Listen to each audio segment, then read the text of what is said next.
Urgences de l'hôpital d'Aix-en-Provence. Une dame âgée rejoint les autres patients dans l'attente d'être soignée.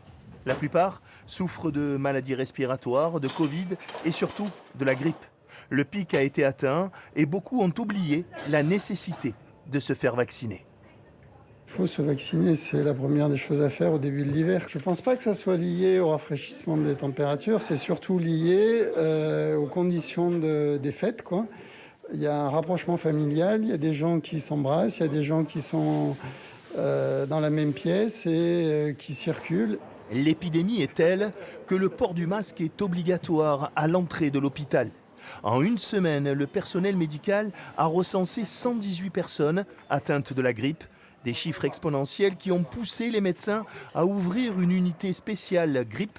10 lits sont réservés pour gérer au mieux la maladie. C'est de l'expérience de l'année dernière où, effectivement, au moment de l'épidémie hivernale, on avait été pris un petit peu de court par une montée très très rapide des hospitalisations.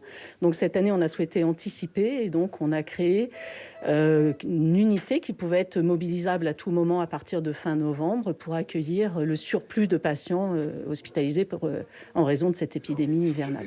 Thierry est arrivé dans le service le 27 décembre. Une forte grippe lui a occasionné des problèmes respiratoires aigus.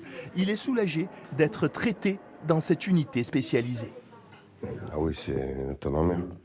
On est pris en charge correctement et puis on est rassuré, quoi, parce que quand on s'étouffe comme ça, c'est horrible comme sensation. Les patients restent en moyenne 4 à 5 jours dans cette unité qui restera ouverte jusqu'à la fin du mois de janvier.